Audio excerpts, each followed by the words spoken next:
Hi, John. How are you? Good morning. Oh, hi there. Yeah, good morning. Very well, thank you. And thanks Great. for inviting me to do this talk with you. Thanks for allowing time. I know you're extra busy, and it's really good to have your expertise and your knowledge to share here.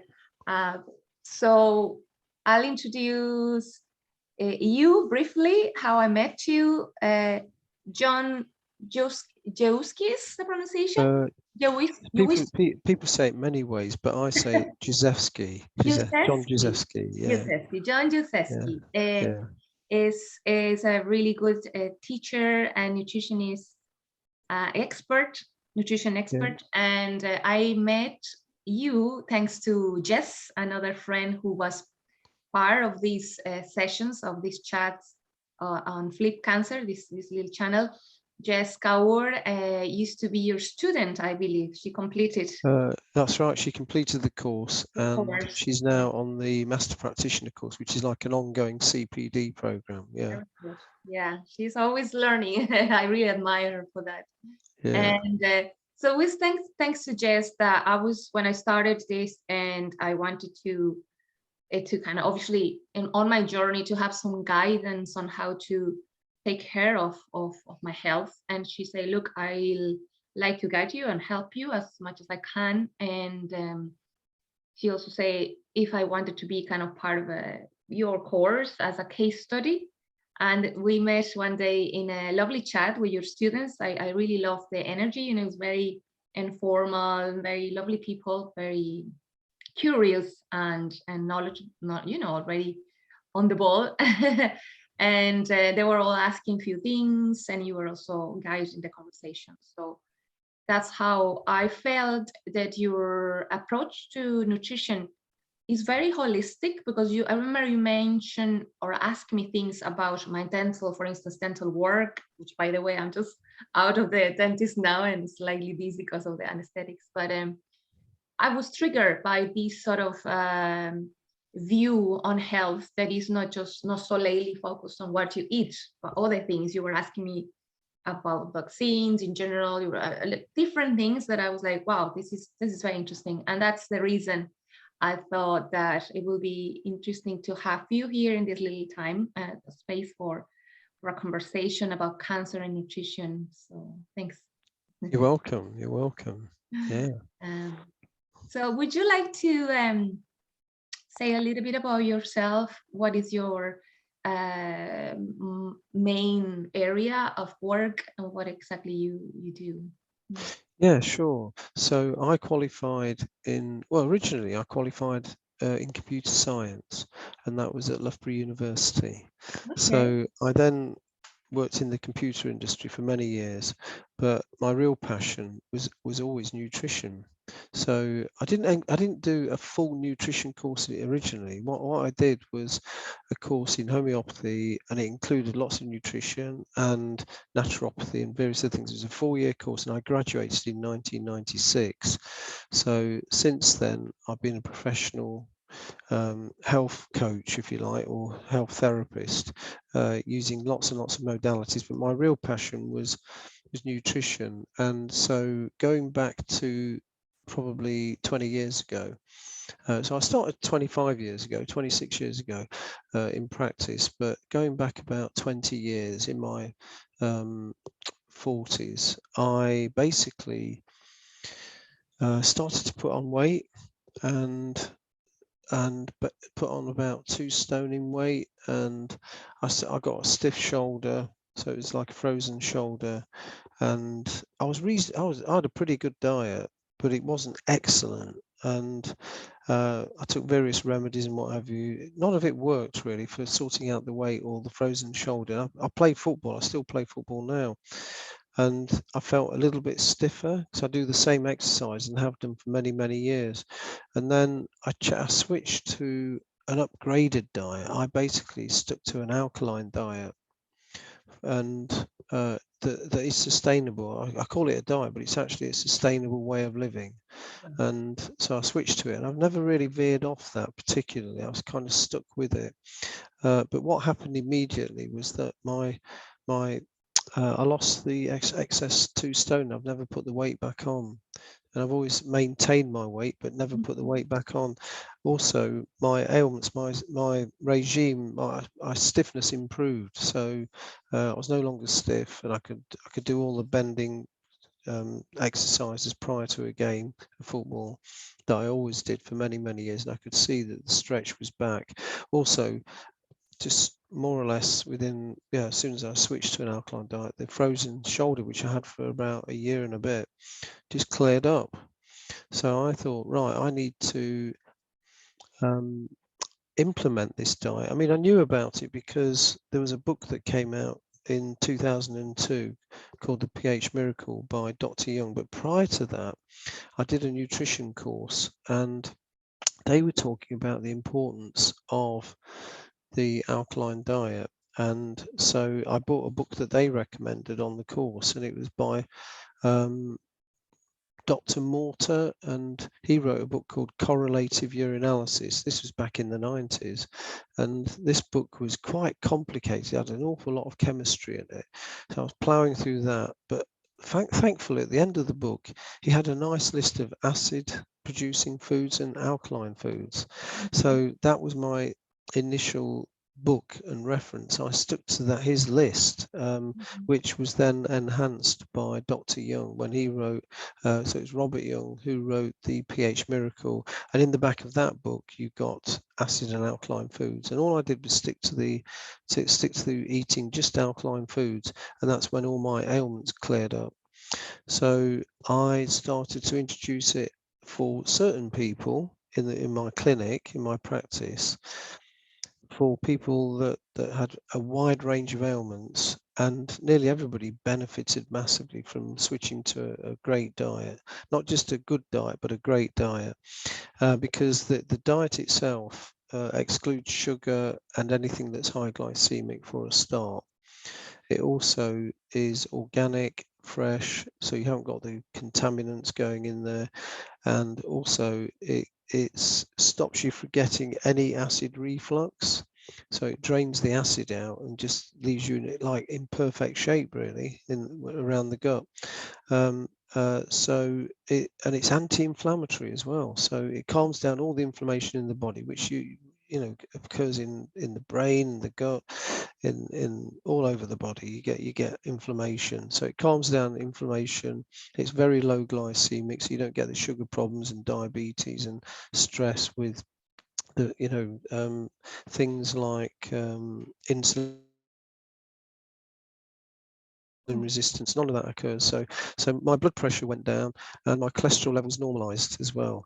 So it was great news all round. And obviously it resurrected my football career, and I'm still playing today, and I'm still a top scorer. So I'm not some lame old geezer, that You play soccer, is it? soccer, yeah. Okay, Yeah. very So good. I play usually on a Friday evening for the same team I've always played for, against young guys, like in their Lovely. 20s and 30s. So it's good to be able to do that. So basically, I introduced. I went on lots and lots of courses to do with diet, and I attended all these longevity conferences on diet, and I've kind of like honed it so that it's easy to understand, it's quite easy to implement, and I can offer it to clients and they can all benefit from it. So that's one thing that I do, which is dietary advice and nutritional advice. The other thing that is key to the practice was, it basically stems from my career in IT. So I got my degree in computer science. I then worked in industry, and they have got this thing, and it's very prominent in the computer industry, where when a computer goes down, they always look for who changed something. So because computers don't break, believe it, I mean, they systems do go down, but it's not because the hardware has broken. It's because somebody changed something. They upgraded the software, or they put a new part in, or that somebody went and did something. So they've got this concept of change management, and change management is critical to any computer installation. So I then started to think, do humans break? And actually, over a period of time, I realized they don't break, not very easily. So they're a little bit like computers. They just keep going unless you change something. So that could be something like catching a virus. It could be, having a bacterial infection. It could be having an injury. It could be that you've had something unusual, like you're on a new drug, you're on a vaccine, you're taking a vaccine, or it could be dental work. Stress. Yeah, it could be a big emotional trauma. So something would have changed in order for you to then get ill. Very often there's a step in the middle where the step in the middle is where you might suffer a grief. The client might suffer a grief, but we've got mechanisms that will release the grief, like crying, shaking, and we go hot and cold, and this is releasing the grief and talking about it. So we've got a whole load of mechanisms that are very natural, and they've always been there because it's not a new thing, grief. We've always suffered grief. So we have a whole load of mechanisms that will help you heal from a terrible situation, like losing somebody. So, but what I realized was that the people that went through the natural process did better than the people who, as a result of the grief, changed some habit. So they started smoking or drinking, or they went to the doctor and went on antidepressants, or they took a whole load of sleeping pills. And it was these things that were causing health issues. So if you go back to just treating it naturally, then usually people did better than making a change by going to see a doctor and implementing something that's toxic, that then causes, or not even going to see a doctor, but choosing a different lifestyle, taking drugs and doing whatever. So basically, humans don't break easily. I'd say that 98% of clients, they tell me what the problem is, and I go through a very simple case-taking process, which you will have experienced when you came into the clinic, and that is find out. The client will tell me what the problem is. They'll say, I've got these symptoms, so I'll make a note of that. And then the next question is, when did it start? We need to know when it started. Like a timeline to organize it. Yeah, so symptom that they've got, why are they coming to see me? They tell me what the problem is. I then say, when did it start? To work out more or less when it started. And then my job is to find out what changed that might have caused that. So that's what I've been doing since the 90s, really.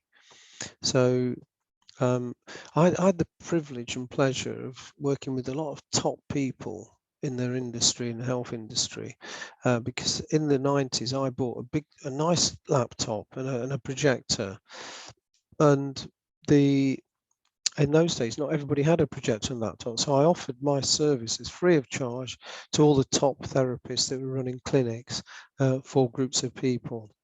Presentations and conferences. Yeah, I helped them with their presentations and to make them look more professional, but really I was spying on their clinics. Yeah. I was wondering, right, these are the top people in the health industry. Let's see how well their clients do. So they would have clinics, and then they'd have the clients come back a month later, and I'd go to that clinic and I'd observe whether or not what they did worked. Now, sometimes it worked, but very often it didn't. So it was hit and miss. Yeah. So even the top people in the industry, I thought, this is not like 100% or even 80%.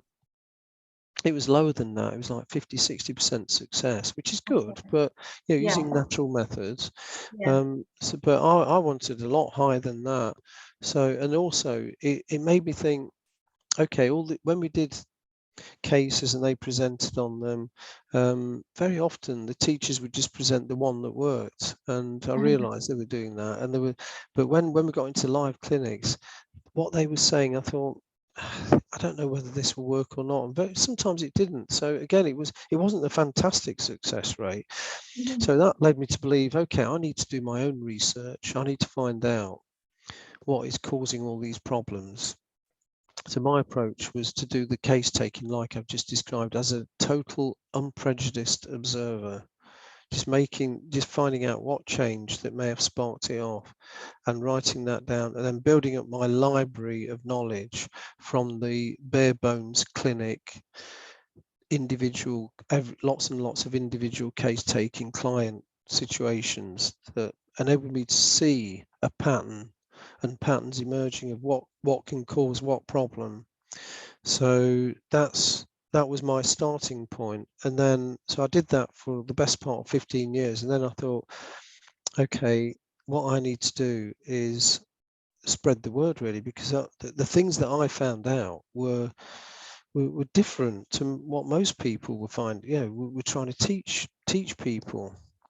So I started the college in order to explain that, really, and get over the message of what I found in terms of what are the root causes of situations, how people get into a mess. And this is all partly out of a desire not to get ill, you know, not a fear quite, because we all get ailments, and you know, you kind of live with it. But I didn't want to get ill, and so all my clients are like teachers. They come in with a problem, and I work out when it started and what the root cause was. And I think that's very valuable information, because that means I'm not going to fall into that pothole in the road, because I know that causes that. Okay. So it was a kind of, not selfish, but it was like for me to avoid getting ill. So I learned from all my clients and their illnesses what Yeah. to do and what not to do. So when we talk about vaccines, for example, it is playing Russian roulette. And this is not a new thing. I'm not a sudden kind of like jumping on any bandwagon. I was, 20 years ago, I was saying there's a big pattern emerging here of problems emanating post-vaccination, like serious problems.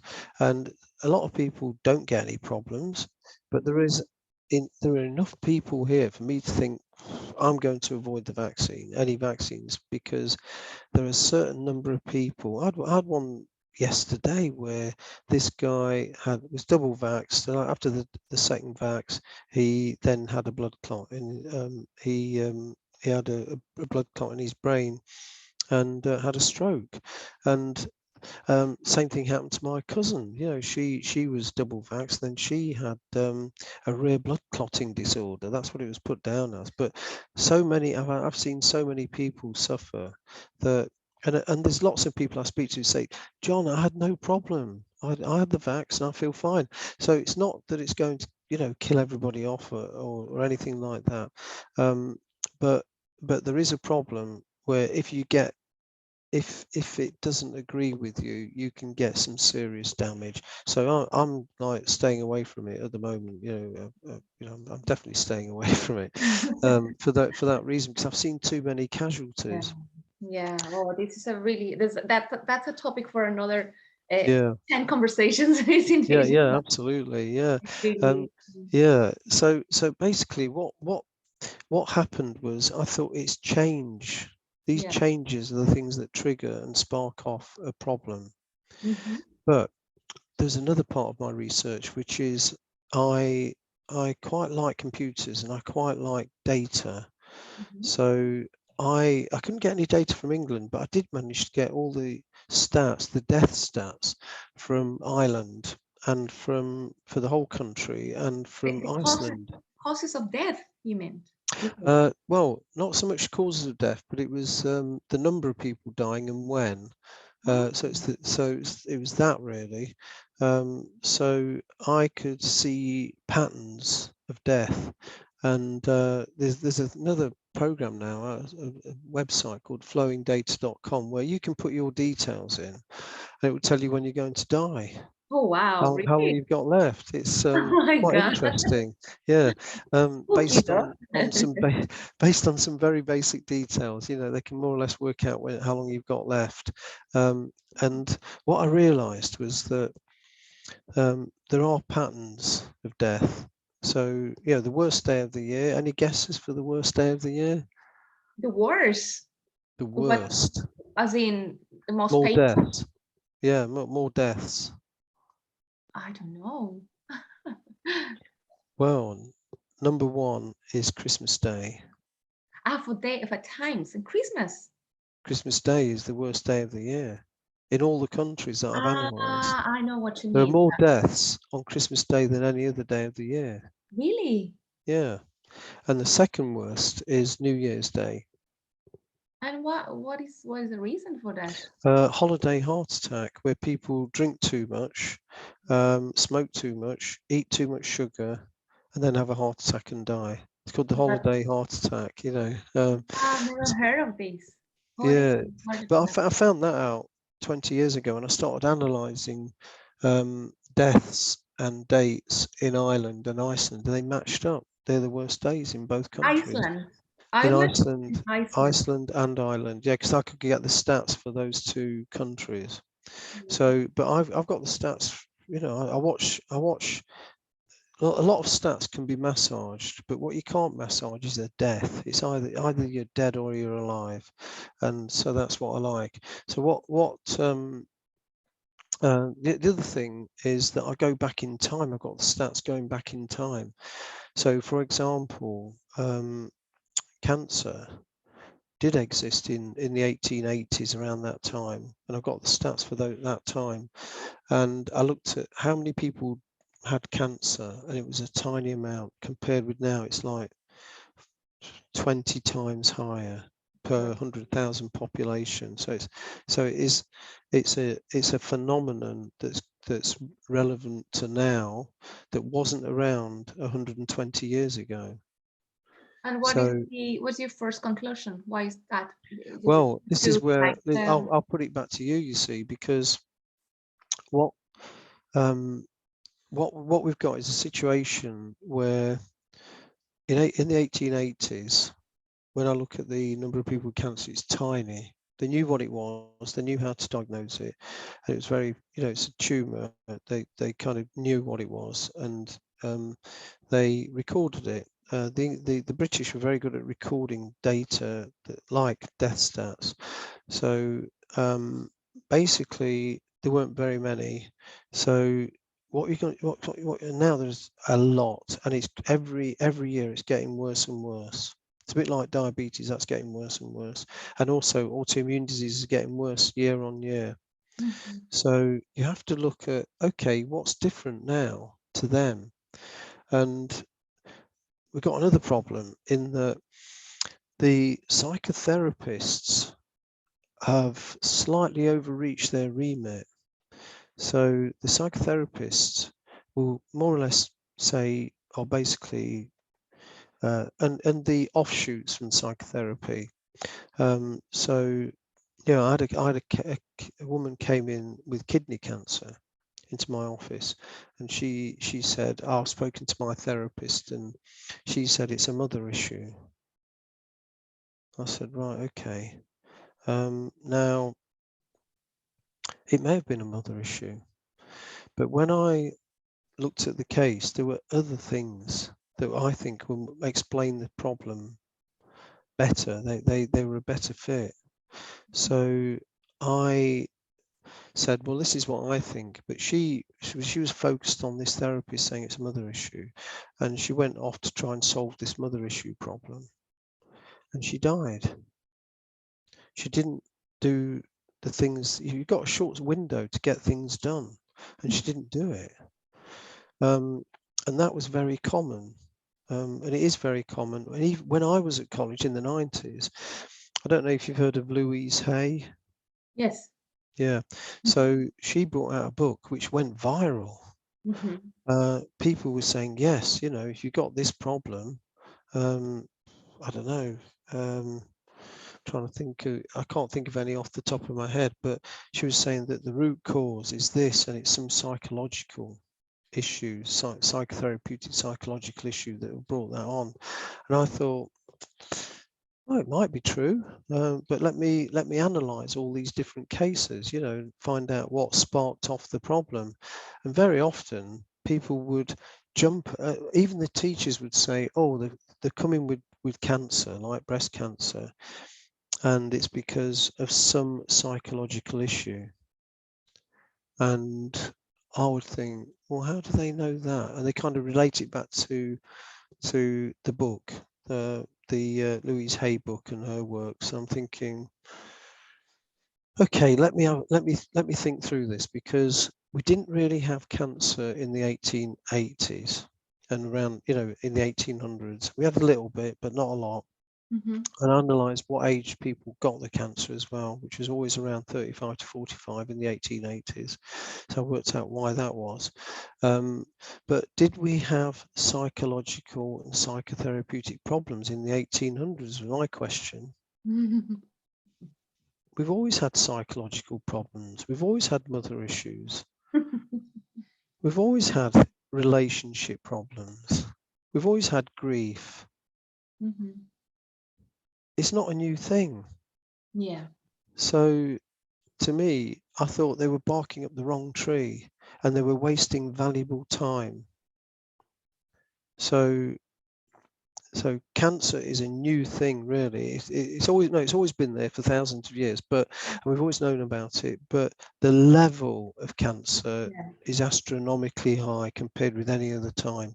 So every time I did a case, I kind of jotted it down. So I've got stats of what the root causes are, in my opinion, of things that changed. And so again, an unprejudiced observer just looking in.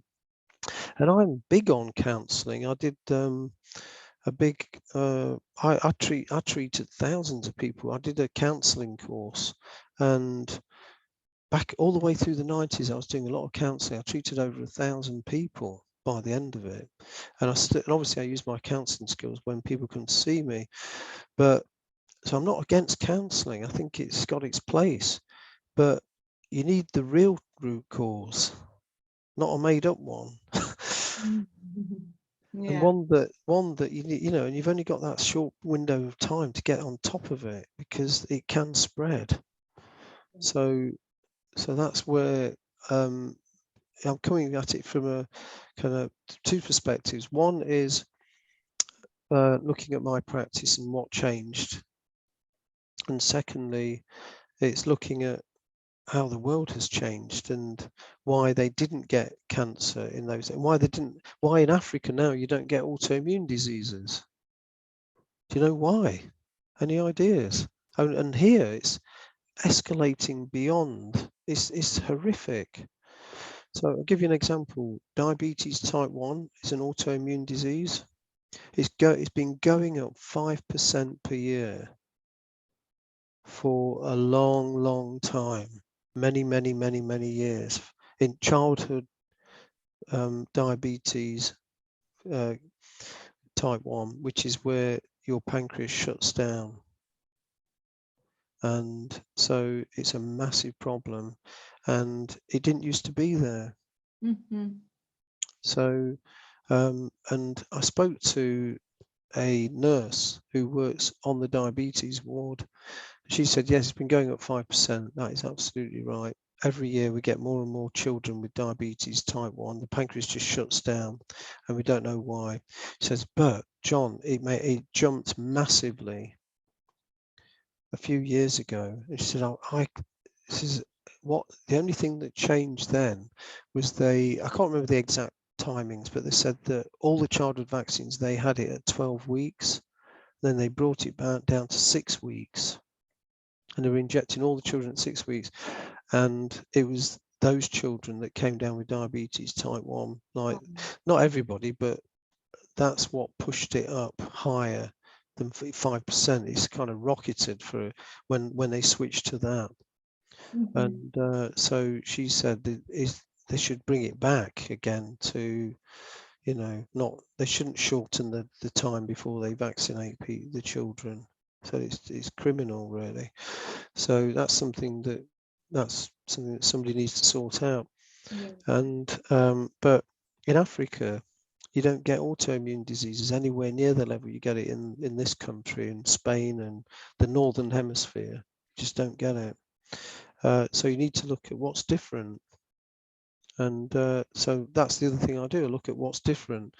Any guesses on what's different between Africa and us, why we get autoimmune diseases? I'm thinking of processed sugar, refined sugar products. Yeah, well, there is that, yeah. It's not the main thing because Africans do eat a lot of sugar now. But yeah, but diet is an issue. Diet is an issue. Because the vaccines, I'm not sure if I'm wrong, but like they've been through a lot of trials as well, unfortunately, you know, like a lot of kids. Yeah, but we do have more vaccines. That's that's on the suspect list. Generally, yeah. Yeah, so generally have more vaccines. And the other thing is that in the Northern Hemisphere, we get a lot less vitamin D than Africa. We get a lot less sun. And the further north you go, the worse it gets with autoimmune diseases. But also, the further north you go, it's not so much sugar. There's a massive, further north you go. So you start in Spain and you work up to France and then Britain, then you go up to like Norway and Sweden and Denmark. The further north you go, the increase in dairy consumption is phenomenal. Oh, really? Yeah. So that is a known autoimmune problem. The vaccines are a known autoimmune. Vitamin D lack of is a known autoimmune. And the other thing that people miss is what we call the atopic march, and that is where your cleanliness is too much. So you wipe out the microbiome. So having a shower every day wipes out the microbiome. Yeah. And in Africa, you don't get that. People don't shower every day religiously, for example. You don't, we still, you don't, in the Western Hemisphere, people are always washing their clothes. They're always cleaning their houses. And we've lost touch with the microbiome that's out there. Like we don't grow our own vegetables. Everything's pre-packaged. All the food's cleaned. So we're losing the microbiome, and that's a big factor as well. So all of those things, and also the prescriptions are off the scale in terms of antibiotics and things like that. So that wipes out the microbiome, and it brings on autoimmune problems. So there's a whole series of reasons why we get and when somebody walks in the office, you can I can guess what they're going to have depending on their medical history. Yeah, so you developed also a method of diagnosing even just by looking at the person, isn't it? By the type of skin, the glow on their eyes, skin, their complexion, everything. You can already sort of get some information by appearance of your clients. Can that be? yes, that there are certain things that you look for. So if you have a look at nails, that gives you an idea of certain things. But also, for example, if somebody's consuming too much sugar, then they can get skin tags and they can get skin discoloration. So you can observe that. We've got an iridologist that teaches at our college, the College of Living Nutrition. He looks at the eyes to diagnose, and he's like an expert in that field. I do look at the eyes, and I can see issues in the eyes because I've done a lot of basic kind of courses on iridology. Obviously, looking at their weight is in the body shape in that sense, looking at the actual body shape. So if they're a pear shaped, I'm not too worried health wise. If they're an apple shape where around the waist it's bigger than around their hips, then that is a big problem. That is cause for concern. You can examine their teeth, see what's going on with the teeth, and that's very important. All the dental work's very important. So there's a lot to be said, and also you can kind of smell people as well, and that gives you a lot of information as well. So acidity or it's yeah, amazing, isn't it? This is the whole world, really. So just to recap, you do teach, like the school we just attended is the College of Living Nutrition. that's right. Yeah. So we set that up because it's unique, and so we teach like what I say is true root cause, and we demonstrate it. The students will take the cases and they will work it out. They'll say what problem have you got? When did it start? What changed? They will see very clearly the link between the change that was made and the problem. So we had a client in, 31-year-old teacher. She had vomiting, so she not so much vomiting, nausea. So she felt nausea every day. As soon as she woke up, she felt nauseous, and she couldn't eat. She was very skinny because she couldn't eat. She was a teacher, 31 years old. First question is, when did it start? When she was 16. Wow. So that's 15 years she's had this, very skinny. And we basically said, what changed 15 years ago? And she said, nothing really, John. So we went through a list. I think something did change. She had 6 mercury fillings. So we said, get them removed. She removed the 6 mercury fillings, and straight away the sickness went. The nausea vanished. So you have to get to, then we built her up, sort of said we can eat normally now, and this is how to eat a good diet. So lots and lots of cases like that. We had somebody who had terrible skin problems since they moved into a house, and they were sleeping next to a wall that was damp, and it caused a skin reaction. So when they moved away out, it was a rented house. They decided to move out of the house because the landlord wouldn't fix this leak. So and then the skin problems cleared up. So it's not just diet we look at; it's everything. Sometimes it is emotional. Sometimes they get emotional, but often it's combined with them then taking to drugs or something that's then making their health worse. So we teach them how to grieve naturally, how to move on, move on, and also how to get their brain in gear. We also do longevity.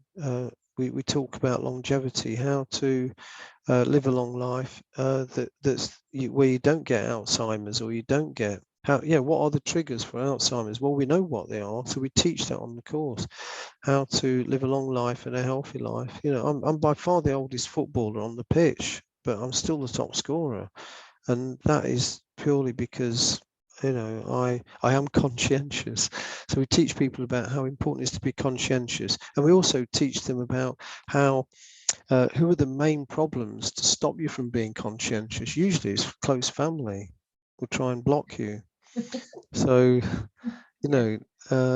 you still got to be conscientious, and there's ways of managing your family so that you can be conscientious.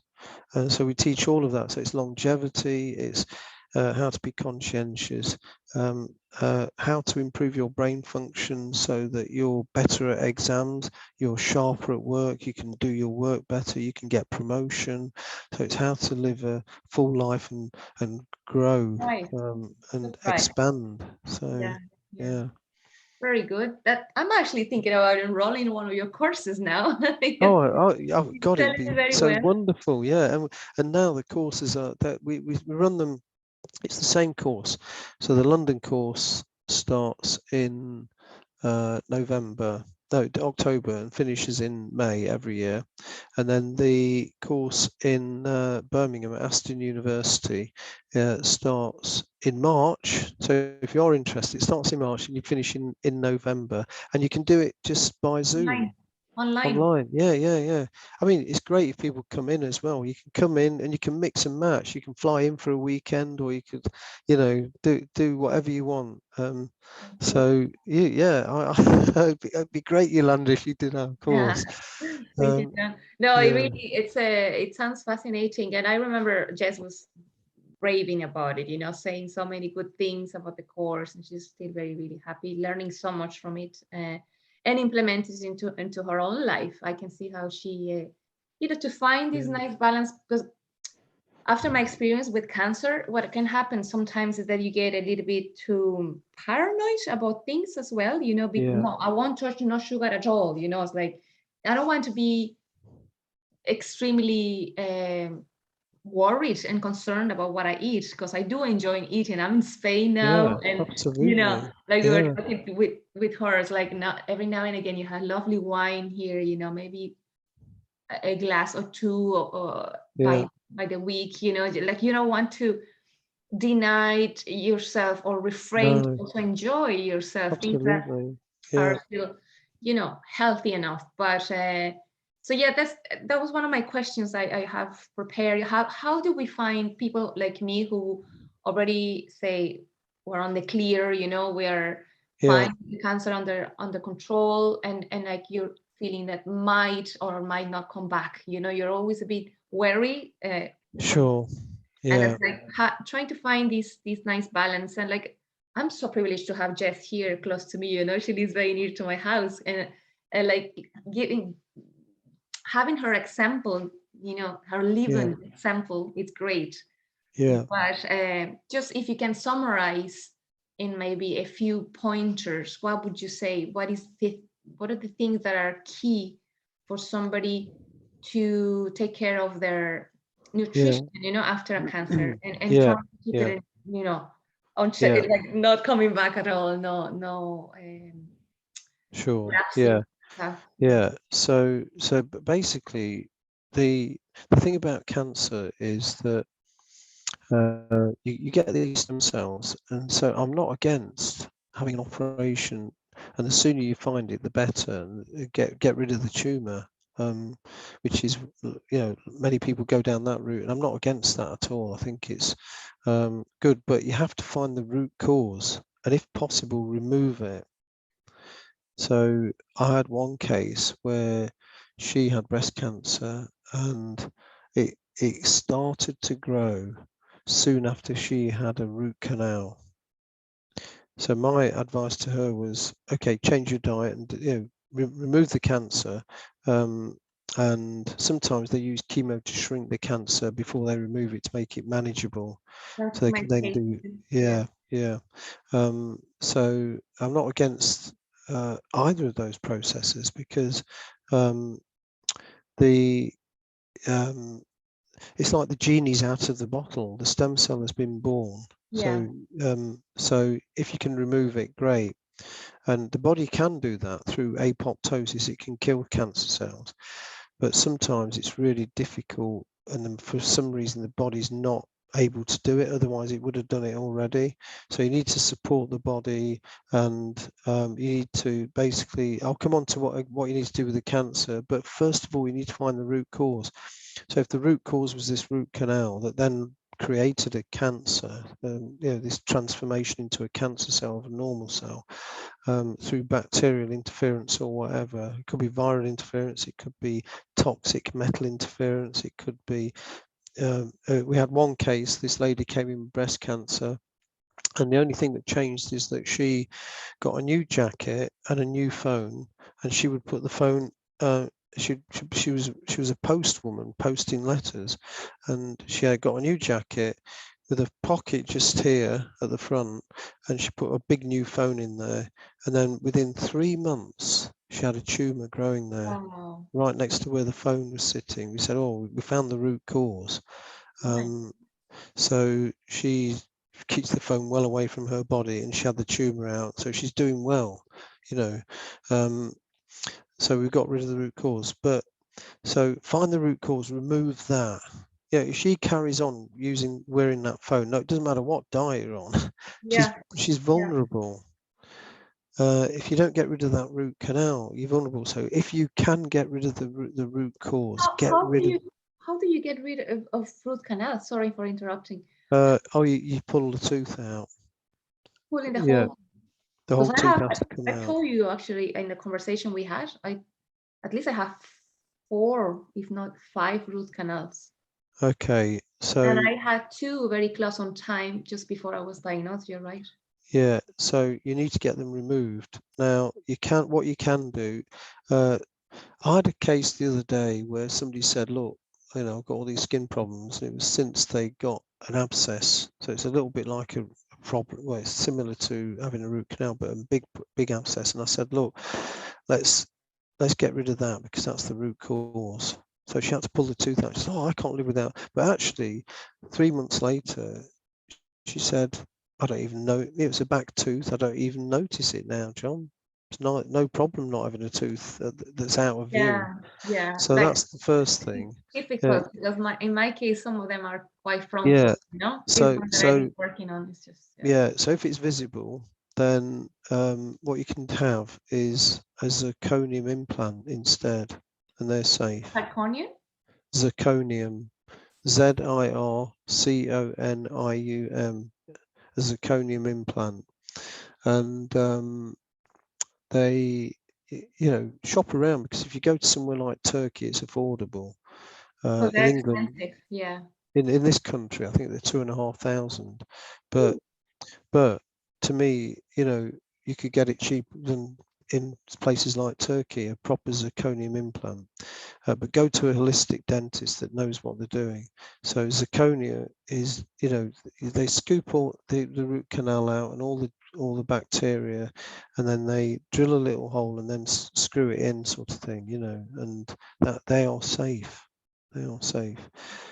Or you can just clean it all out, get rid of the tooth, the root canal, then you can put a tooth in and glue it to the other 2 teeth, so it looks perfect.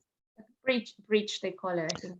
Yeah, but bridges don't use any metal. So if you use a bridge, but see that's why they sometimes glue it in, and that works as well. So your opinion is that all the dental work that involves metal, it can be cause problems. It's bad, yeah, bad. Even Yeah. if nickel and any metal. Nickel's one of the worst. Yeah, the worst is the worst by far is mercury, but nickel's about number 2. Really? Yeah, for the worst. Yeah. I wouldn't go for titanium implants. So people say that's safe, but you're better off with zirconium implants. They need a slightly bigger hole because they're not as strong as titanium, but they are safe and non-toxic. So get rid of the root cause. And then with cancer, if you can, your body's struggling to kill that cancer. So, I'm not against removing it. And then before it spreads, before it metastasizes. And then the other thing would be to starve the cancer, So that would be, you can take supplements like berberine is very good for starving cancer. But each different cancer you can fire up the apoptosis and not overeat of anything, because the cancer can switch its source from sugar and glucose to protein or to fats. So you got to keep on top of your diet so you don't overeat. So you are eating just enough to keep you fully functioning, but no more, and you're starving the cancer. So even if you cut up on sugars and then you go into so many fats or proteins that can still. Yeah, if you cut out all the sugars, the cancer's clever. It can switch to fat for food source, or it can switch to protein.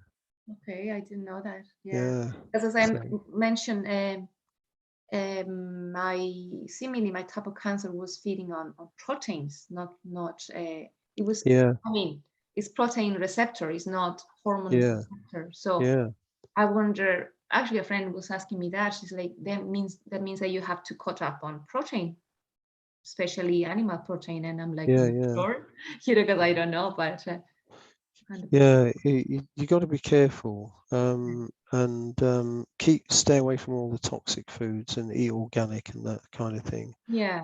You know, Avoid processed. but remove the root cause, switch to a super healthy diet, preferably more alkaline, but Yeah. not strict, because I agree with you. You got to enjoy life to the full, and don't overeat. Make sure you're getting a good balanced food that's going to keep this cancer stock. It's very hungry. Cancer cells eat a lot more, consume a lot more than a normal cell, and they're the ones that suffer. And if they start to suffer, not get enough fuel, then they become weaker, and then the immune system can take them out. Okay. So, and there's a really good book. Jane McClelland wrote a book, How to Starve Your Cancer, How to which start. Mm-hmm.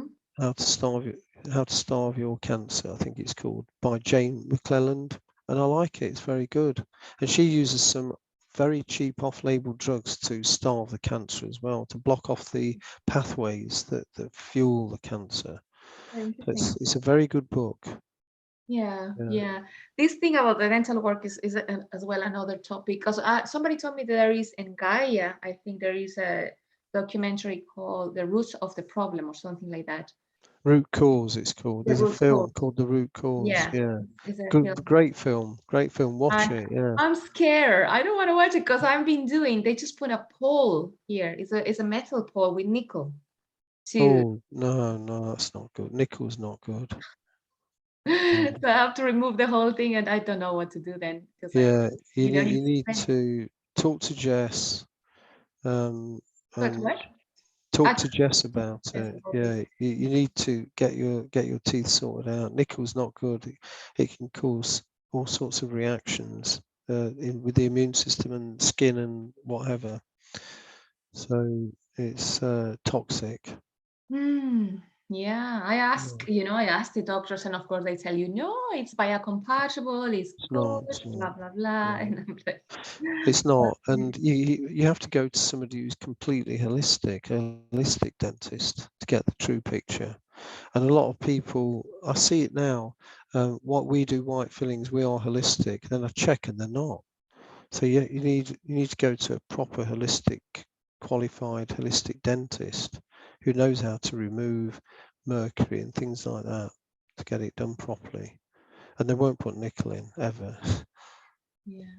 No. Oh my God, it's a whole world, and Yeah. I'm conscious of the time. I know Yeah, you want to. I've got to shoot off actually, but thank you so much, Yolanda. Thank you, Yeah, John. Thanks for your time. It was very interesting, and you gave us a lot of good insights. So we'll be really. no, you're welcome. Yeah, and if anybody is interested in doing the course, it's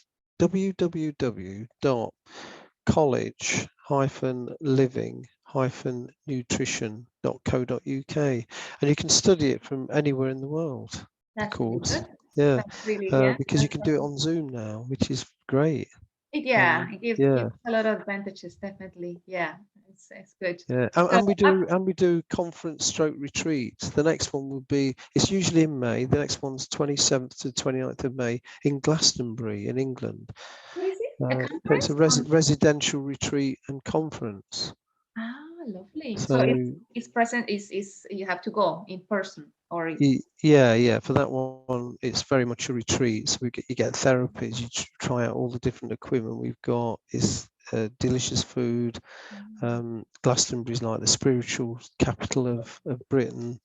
So there's a lot beautiful. of things going off there that are Great. wonderful. It's Mm-hmm. a great shopping experience as well because it's the most unusual high street in Glastonbury. All the shops are independents, but they're amazing bunch of shops. You Oh, know, dangerous. yeah, You need dangerous. to get a lot of money to Yeah. go there. But every end of May or beginning of June this year, it's the 27th to 29th of May, 2022. 27 okay. Yeah. I'll talk to Jess as well. Maybe we go together. 27 to the 29th, 29th of May. 2 days, 3 days. Yeah. Yeah. And what else? I think, yeah, and the student clinic is available for everybody. It's just £12. So if anybody wants a consultation, it's me plus a bunch of students taking the case like you experienced. Yeah. And, we're happy to have lots and lots of clients. So, Yeah, that's good to know. Thank you for inviting me, Yolanda. Thank you, John, and we'll keep in touch. I'm sure I'm Yeah, gonna, yeah, yeah. more insight. Okay.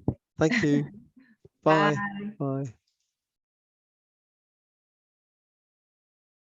Okay, so that was John. I'm just going to continue a little bit more because normally we do our conversations for an hour, and John had to leave earlier, but I have a few minutes just to talk about my own journey. And this was conversation number 11. And I'm thinking maybe to do one more and finish this kind of cycle of conversations or little sort of programs called Flip Cancer, to maybe start something, a new adventure, start something else. I still haven't decided if it's going to be yeah, another YouTube channel or something else. But I will let you know. I keep it posted.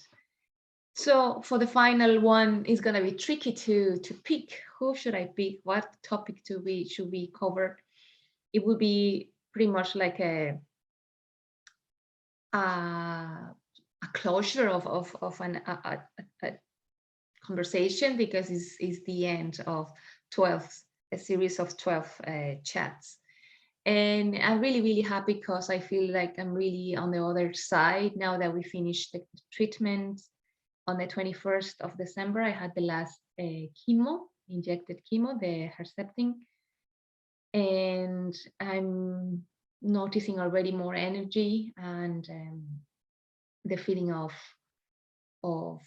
taking things on my hands, really, like recovering a little bit of power, energy wise and health wise. So it's interesting, like what we were talking before with John. It makes you think. Every decision, every little thing in relation to my teeth, I'm been struggling since I was really young. Unfortunately, I remember had one Christmas particularly that I was so painful, so horrible, the worst of my, maybe second worst of my Christmas dates, because I spent another Christmas day before I was diagnosed. Actually, it was in Mexico, yeah, with a problem with the tooth. So again, a lot of pain, inflammation, and then root canal. So as I was saying to John, that kind of makes you realize, is maybe my decisions, in relation to dental work,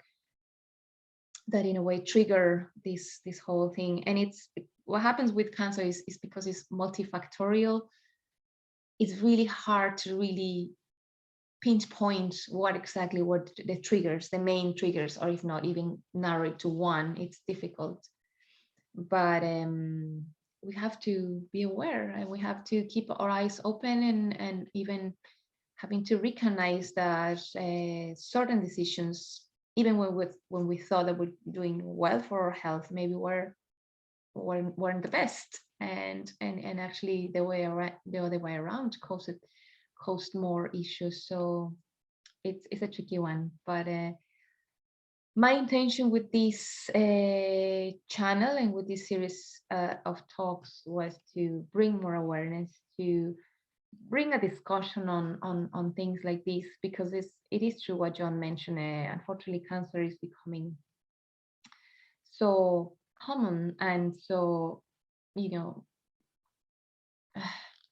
spread out everywhere. And it's important that we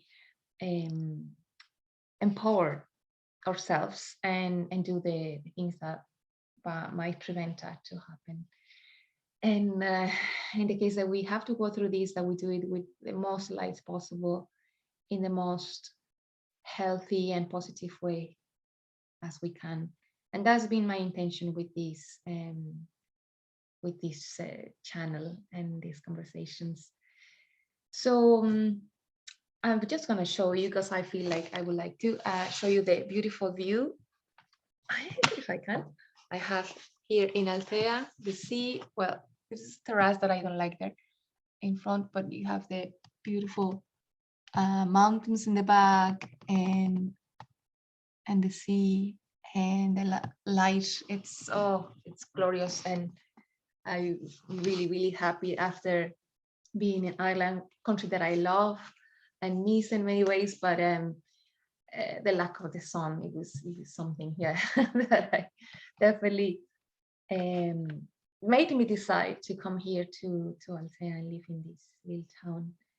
So I think I probably will leave it here. I'll think about the person or persons. Maybe I have a little group chat. I'm thinking that would be a good way to finish. It doesn't have to be just one person to do a closure to this adventure, this little journey together. And thanks so much, you that are watching this or listening to this episode of our entry of our channel, and sending you a lot of love and light. And if you know somebody who's going through this, feel free to share it, and I hope it can help somebody else. Okay, so I will see you then for the next and the last episode, and maybe for the next adventure. We'll see what we do after Flip Cancer is over. Okay, bye-bye.